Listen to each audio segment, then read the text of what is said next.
Good morning and Jai Hind to all. My name is Dhanshri Parihar, Assistant Professor, Department of Computer Science and Engineering, Ajay Kumar Garg, Engineering College. And today my topic is modes of transmission from the subject Computer Organization and Architecture. So the contents includes modes of transmission in input-output devices, the interrupts that includes priority interrupts, that include daisy chaining interrupt, and the next is the input output processor, its functioning and its interaction with CPU, central processing unit.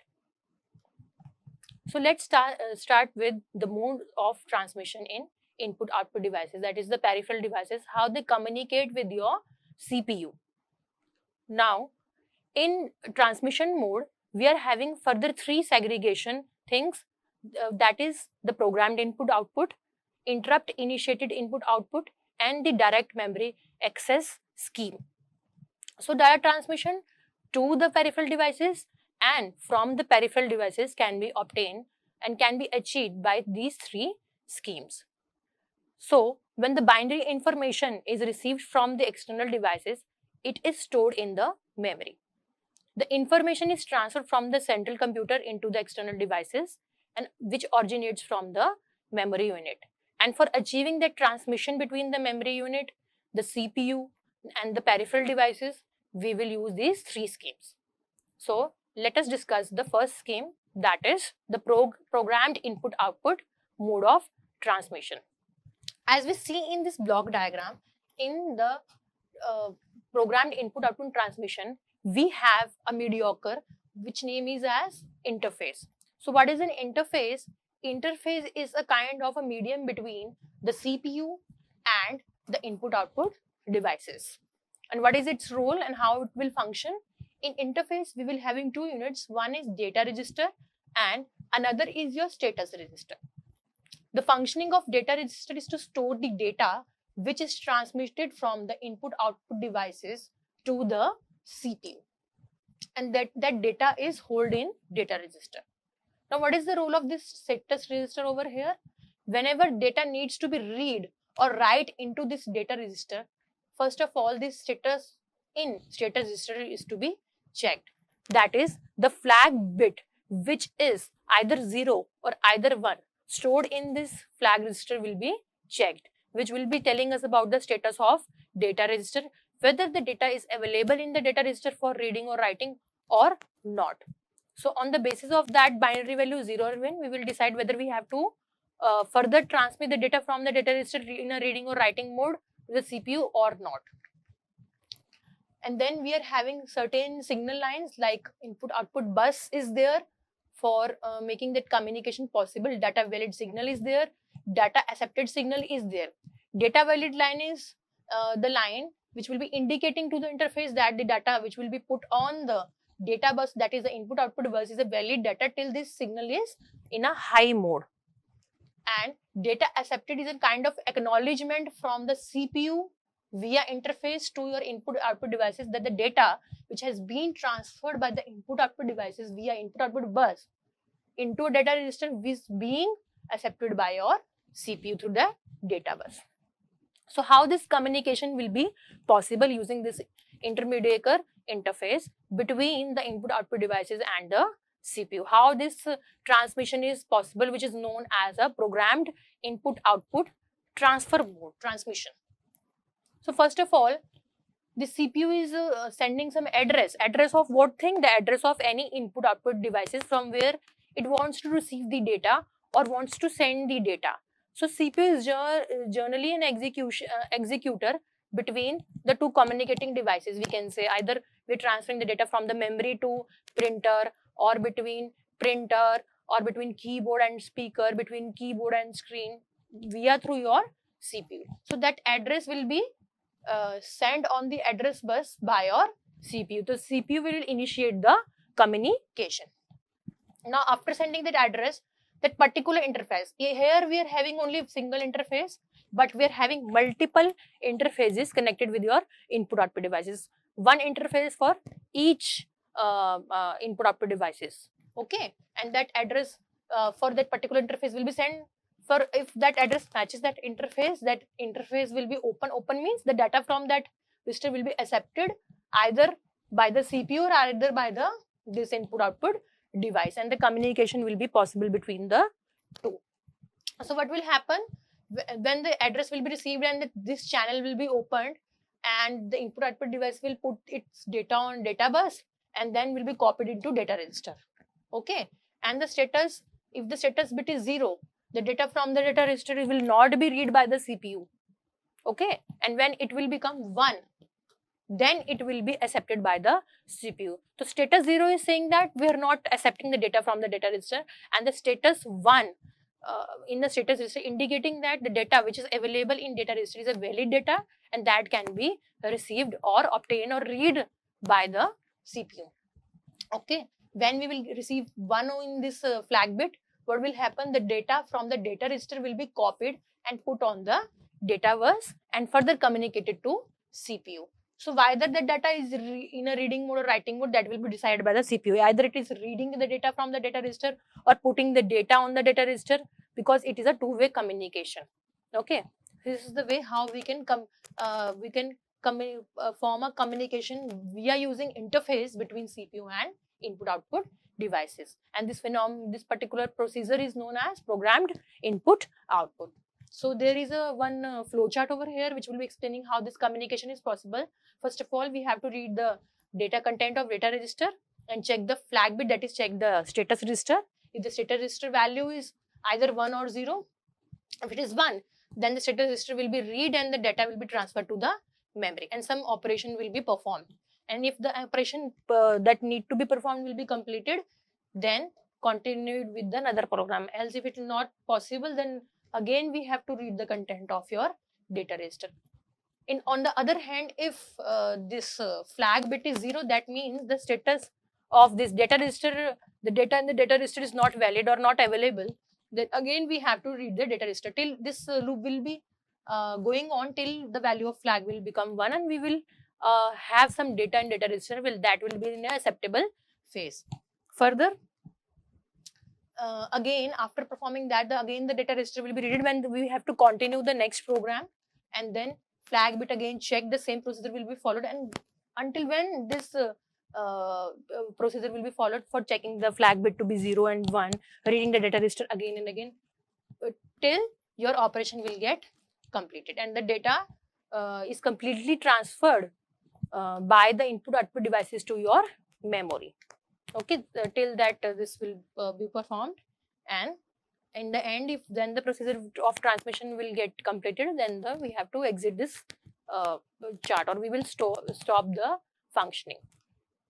And the next are the second type of mode of transmission, that is interrupt initiated transmission. So in interrupt initiated transmission, we are having priority interrupts. Now what are these priority interrupts? The interrupts that determines which interrupt to be served first when 2 or more requests will be coming for using the resources. So that will be decided on the basis of priority. Suppose multiple requests are coming that I want to use printer, multiple devices are requesting. So how that interruption to the main task by the CPU will be solved? By using the priority, on the basis of priority. So the interrupt having the highest priority will be served first, and then the second priority, then the third priority. So this is the procedure which we follow in this priority based interrupt mode of transmission. So what is a priority? A priority interrupt is a system that establishes priority over the various resources that I tell you, and which condition is to be serviced first. That will be completely depend upon the number of requests and the priority assigned to those requests.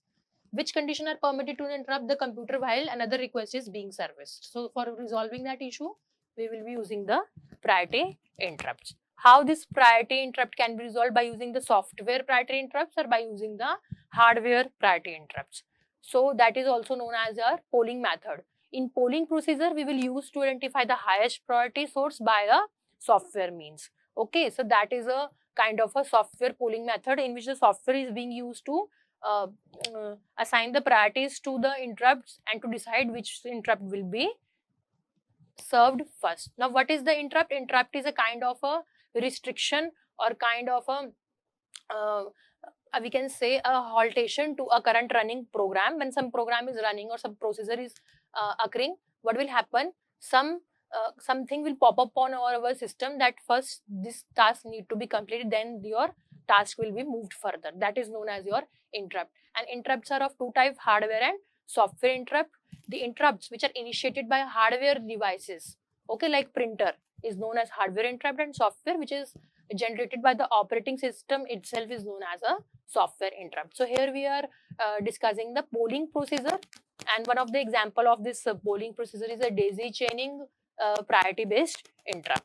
So the priority is established by the order of polling the devices. Polling means we are assigning some positions to the devices, and we are using the multiple devices in multiple input output devices. On the basis of that positions, we will decide which need to be first. And when the first product device will be served, then the control will be transmitted to the next. Okay. So how it is possible?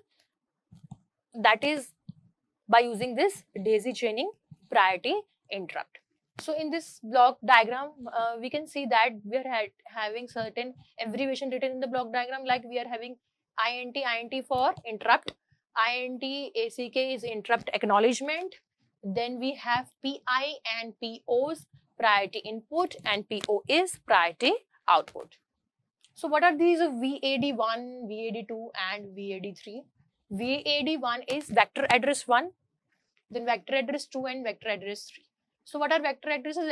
Addresses which are being generated by the devices to send a request of interrupt to your CPU. That we are that device we are actually requesting for some external resources to get to us, that will be in a form of an generation of address to CPU. That is indication to the CPU that I am getting a signal from this particular device.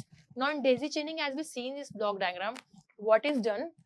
The devices are linked in a chained format, like we used to put the some chain in a chain. We have a sequence. Okay, we have a device 1, then device 2, then device so and so on to device n. They're connected in a sequence one to each other, as shown in this block diagram. And what another connection we are having? We are having an interrupt signal which are being generated by each individual devices, like device 1 is generating its own, device 2 is generating, and device 3 is also generating. Then we have another signal which is known as interrupt acknowledgement signal. So this signal is a kind of indication from the CPU to the particular device that yes, I got your request and I will be freed my all the devices or buses to get it into use by you, whatever you are requesting. So that is a kind of acknowledgement to a device that yes, I am giving that control to you and you can now transmit your own data. That is a kind of acknowledgement by a CPU to the devices when some interrupt is being generated by the devices. So let us see how this daisy chaining will be possible with the help of a diagram. So in this example, what is there? Suppose in this example, the device 2 is putting a interrupt request out of these 3 devices, device 1, device 2 and device 3. Whereas device 1 is the highest priority, it is the first one in the sequence, and device 2 is the second priority, and device 3 is the third priority. That is the lowest priority among the 3. Now what will happen if the device 2 want to interrupt the CPU and generate a request to get the control of the buses for getting a transmission between the device and a memory? That device may be any input output device. For that process, it will be generating an interrupt signal. Now it will be generating that interrupt request. The signal become high and will receive by the CPU. CPU, in acknowledgement of this signal, will send a interrupt acknowledgement signal to device 1. So the request is generated by device 2. So why this CPU is putting that control to device 1? Why? Because device 1 is having the highest priority. When device 1 is denying that acknowledgement, then the device 2 is able to receive that signal. Since we are having certain priorities in which the device 1 is having the highest priority, device 1 will be always be processed first. It will be getting the control always in a first position. And if it will be denying, it will be further sending that control to the device number 2. Even though device 2 had generated the request. Okay, so CPU will be sending that acknowledgement to device 1. Now we are having here two signal PI and PO. At the time of transmission, the value of PI is 1. Okay, PI 1 means now it will be in activated mode. Device 1 will check that if I will be needing that I have generated, and no, I have not generated. I do not need the transmission control to be given to me because I don't want to do any work. So what will it will do?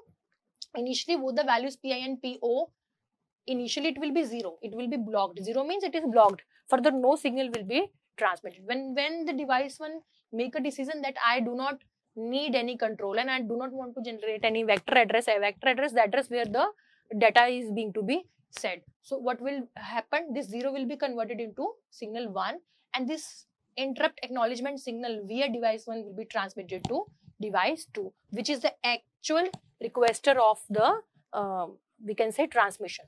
Now in this case, when it will be receiving, it will be making this signal to be 1 and this signal to be 1, not 1 but 0, because it will be not sending that request further to device 3. It will be taking all the control of the buses or the transmission media, as it has generated the request to CPU about getting the control of the buses, so that it can make a transmission possible between the CPU and input output devices or memory. Okay, in this way it will generate then a vector address which will be go via processor data bus and will be given to the CPU itself, and at that particular address the CPU will find the transmission we can say device, a memory where the data need to be put or to be taken off. So this is the way how this daisy chaining priority interrupt is possible. But there are certain drawback to this kind of transmission.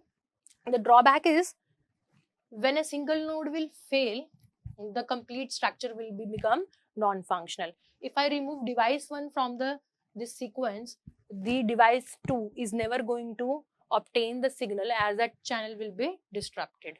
Okay, and if we need to replace the device 1 again, and by repairing it or by inserting a new device 1, that will take a longer time. So this is the drawback of this sequential daisy chaining, in which each and every devices are connected to each other. If any node will fail, it will be affecting the further sequence of communication. Although it is the best and a simple scheme of transmission, but this drawback will make it unable. So we have another scheme of transmission in the priority interrupts, that is parallel priority interrupt. So in taking the consent of this daisy chaining, in parallel priority interrupt, what will happen? We are not connecting the devices in a sequence. Instead, the devices are connected, input output devices are connected in a parallel format. Okay, so that each and every device will get a equal priority to access the we can say buses and to communicate with the memory. For that equal priority, we will put in them parallel, so they are not longer be connected in a sequential manner as we have done earlier in a daisy chaining. And along with that, we have some maskable bits also, by the combination of which the maskable bit and the disk, a decision will be generated for further transmitting the control to the CPU by generating a vector address, that whether we are communicating, opening that channel for that particular device with the memory or not. Okay, that decision making will be depend upon the maskable bit plus your disk bit. When the value of both the bits are 1 1, then this AND gate get functional, and then that particular interrupt will be activated, and their corresponding vector address, which will be stored in a form of a, we can say, XY points, and another points are we can say 0 0. So this XY value is the value for that particular interrupt location.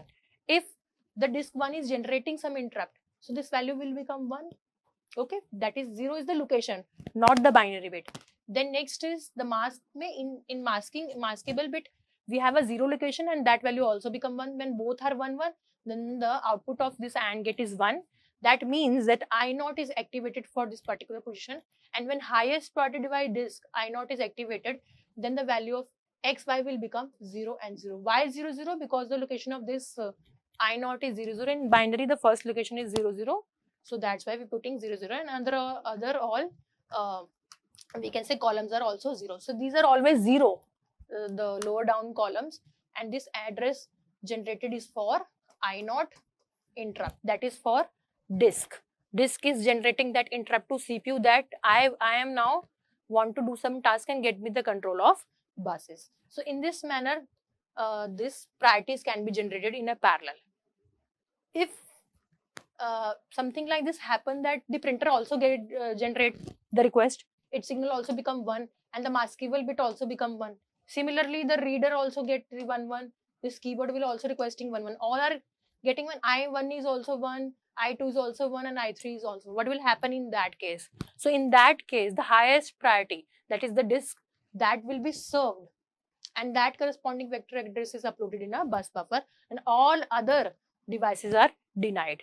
So whenever the I1 want to generate a vector address and want to access the CPU, it have to check for its higher priority device. If that value of I0 is 0, only then the I1 is possible to continue its functioning with the CPU. Else, if the value of I0 is 1, it will be not be able to proceed further, as the disk is the highest priority interruption device which we have schemed in a parallel format. So let us have a look at the we can say this truth table of this functioning that I told you earlier. D here means that don't care condition. Even though your I value is 0 or 1, we don't care about that, because I1 interrupt is never going to be served by the CPU. Why? Because the device at I0 location, that is the device which is generating the interrupt I0, that is the disk, is having value 1, means it is in an activated mode. Even though your I1 is placing the 1, it will not be considered in that case, because your I0 generated interrupt by the disk is the highest priority. So that's why we have written over here DD is a don't care condition. Similarly with I1 is going to work. Interrupt 1 is being served by the CPU if and only if I0 is 0.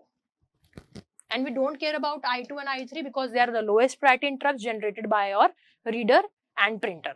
We don't care about whether they are activated or not activated. They will be, we can say, denied automatically if the highest priority device is available. Similarly with I2, for I2 priority to be functional, both I0 and I1 interrupt needs to be 0. Same with the case of your I3 is the lowest priority, so it do not need to perform a lookup for any we can say beyond devices. So whenever these 3 priorities are 0, it will going to work. And when all the 4 are not, there will be no interrupt in the system, then we have a don't care condition, means we do not bother about what we are have in our vector address X, in binary bit X and binary bit Y. So that will be also a possibility when no interrupt will be initiated by any device. This is the way how this particular we can say parallel priority will be functioning. Here we are having some another signal also, I and IZ, that is interrupt enable signal and interrupt status. This is a flag which will be showing that there will be an interrupt, that status will become 1, and this interrupt enable signal will be indication to our this vector address that this particularly vector address need to be moved forward by whom? By the CPU, and this address will be connected to some further memory location, we can say, where the communication is used to be possible between the input output devices and the memory. Okay, and an acknowledgement will also be given by the CPU to this we can say vector address, not the vector address, to this yes vector address key. Yes, now I am given the control of the buses and now you can serve. For that purpose, we are having this 2 flag, we can say interrupt enable and interrupt status register. Okay, thank you and Jai Hind to all.